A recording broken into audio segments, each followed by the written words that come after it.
Hello बच्चों, आज हम करेंगे विष्णु खरे द्वारा रचित कविता सत्य के MCQs। तो चलिए शुरू करते हैं। पहला प्रश्न देखिए, सत्य कविता किस कवि की रचना है? आंसर है option A Vishnu Khare. Second question, जब हम सत्य को पुकारते हैं तो क्या होता है?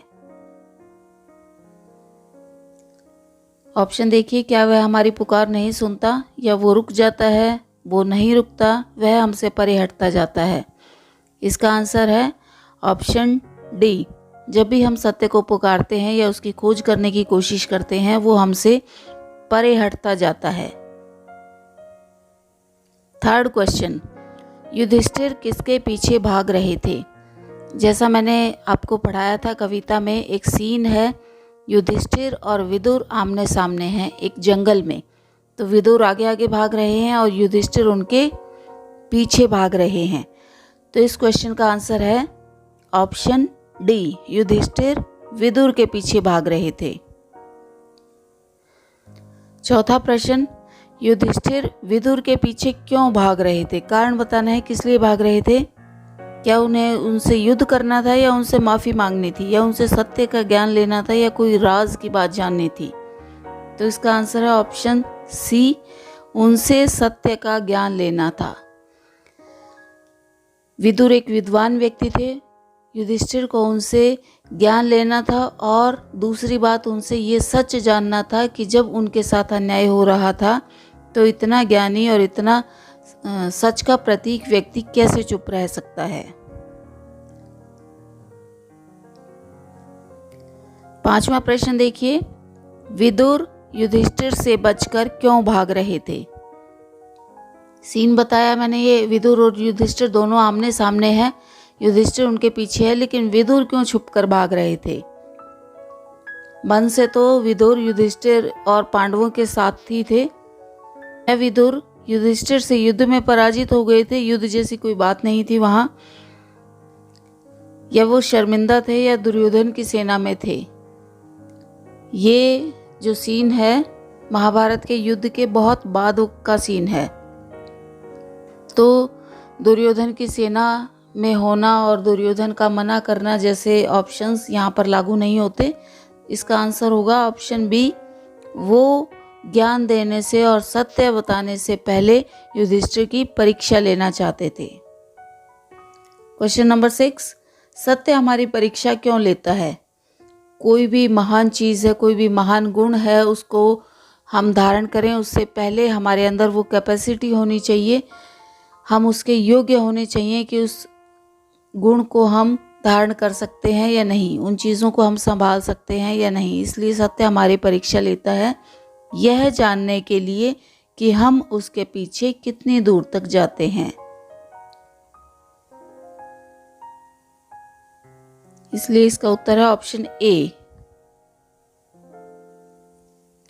प्रश्न नंबर 7, सत्य कभी दिखता है और कभी ओझल क्यों हो जाता है?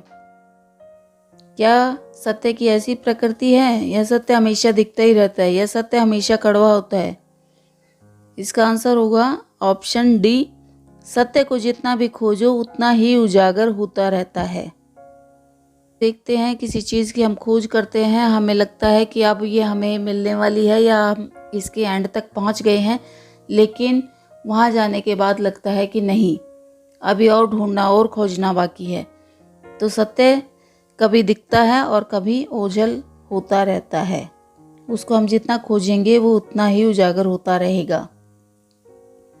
प्रश्न नंबर 8, युधिष्ठिर के परिचय देने पर भी विदुर क्यों नहीं रुकते?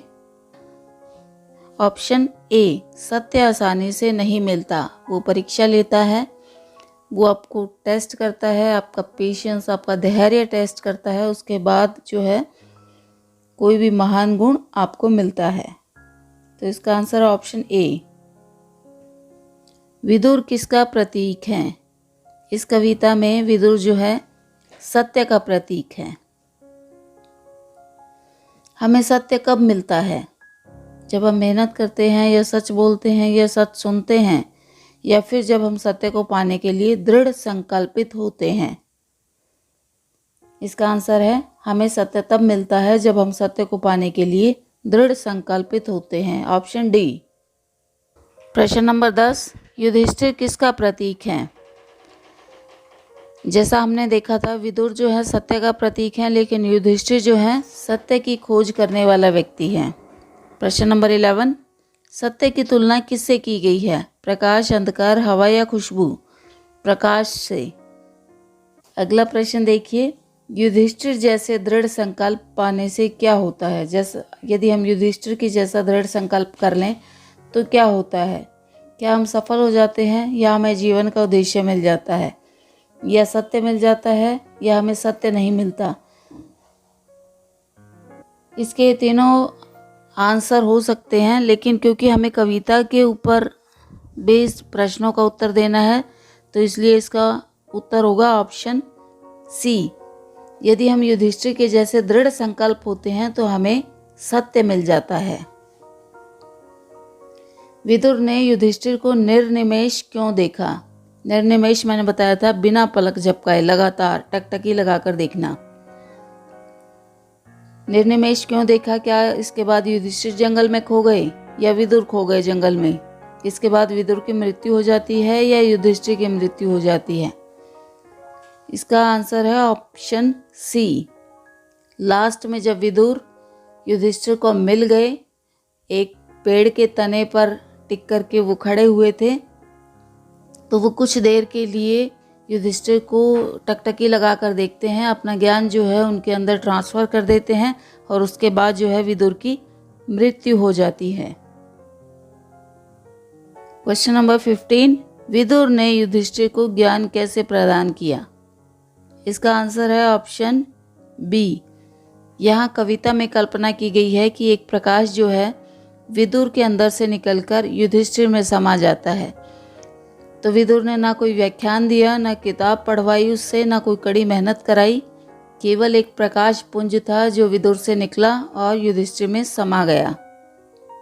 क्वेश्चन नंबर 16, सत्य से व्यक्ति में क्या परिवर्तन होता है? क्या स्फुरण होता है?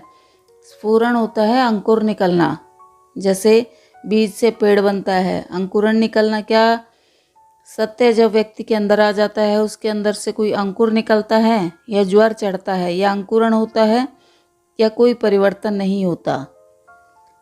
इसका आंसर है ऑप्शन डी।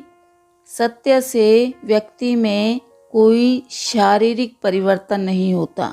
यहाँ सारे शारीरिक लक्षण हैं, तो कोई शारीरिक परिवर्तन नहीं होता। अगर व्यक्ति में कोई शारीरिक परिवर्तन नहीं होता तो कैसे पता चलता है कि व्यक्ति में सत्य समा गया है? क्वेश्चन नंबर 17, ज्वर चढ़ा रहता है, हमारी आत्मा प्रकाशित होती है, हमें पता नहीं लगता, हम परिवर्तित हो जाते हैं। इसका सबसे उपयुक्त आंसर है ऑप्शन बी, हमारी आत्मा प्रकाशित हो जाती है, हमारे अंदर बुद्धि विकसित हो जाती है, विवेक जागृत हो जाता है, यानी मानसिक स्तर पर और बौद्धिक स्तर पर हम परिवर्तित होते हैं सत्य को जानने के बाद। शारीरिक रूप से उसमें कोई परिवर्तन नहीं होता। प्रश्न नंबर 18, विदुर ने अपने मुख से युधिष्ठिर को सत्य क्यों नहीं बताया?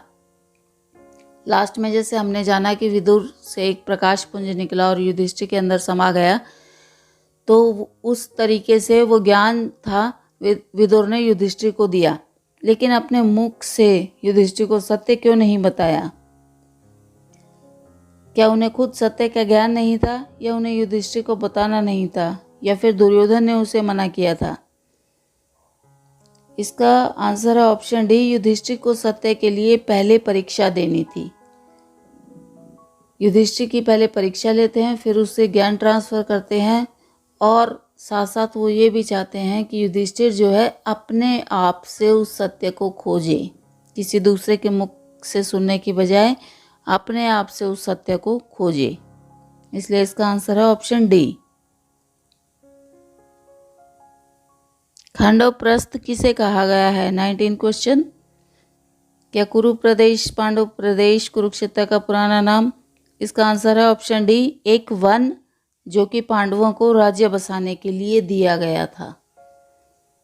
सत्ता पर जब लड़ाई होती है और अपना अपना पक्ष रखते हैं कौरव और पांडव, तो बीच का एक रास्ता निकलता है जिस पर सभी सहमत होते हैं कि इनको राज्य बसाने के लिए एक अलग से प्रदेश दे दिया जाए। तो खांडवप्रस्थ नाम की जगह, जो कि एक उजाड़ जगह थी, कहीं पर जंगल थे, तो ऐसी बेकार जगह पांडवों को राज्य बसाने के लिए दे दी गई थी। इंद्रप्रस्थ किसे कहा गया है? जैसा मैंने बताया, खांडवप्रस्थ नाम की एक जगह उनको दी गई थी। तो खांडवप्रस्थ को बहुत मेहनत से उपजाऊ बनाया गया, वहाँ पर राज्य बसाया गया, एक सुंदर राजधानी का निर्माण किया गया और उसको जो है इंद्रप्रस्थ का नाम दिया गया। 21वां क्वेश्चन, सत्य और संकल्प में क्या संबंध है? इसका आंसर है ऑप्शन ए, जितना दृढ़ संकल्प होगा उतनी जल्दी हमें सत्य मिल जाएगा। किसी चीज़ को पाने के लिए हम जितना डेडिकेटेड होंगे, जितना डेस्परेट होंगे, जितना हम अंदर से बहुत ज़्यादा हमारे अंदर इच्छा होगी, हम किसी चीज़ को पाने के लिए मरे जा रहे होंगे, उसी दिशा में लगातार हम अगर प्रयास करते रहेंगे तो वो चीज़ हमें बहुत जल्दी मिल जाएगी। आखिरी क्वेश्चन देखिए, सत्य की पहचान कैसे की जाती है? इसका आंसर है ऑप्शन सी, व्यवहार से या विवेक से सकते हैं। सत्य की पहचान जो है शारीरिक रूप से नहीं की जा सकती, केवल व्यक्ति के व्यवहार से, विवेक से, उसके निर्णय लेने की क्षमता से, उसकी बुद्धि में परिवर्तन से हम सत्य की पहचान कर सकते हैं। तो ये कुछ प्रश्न थे, आई होप आपको समझ आए होंगे।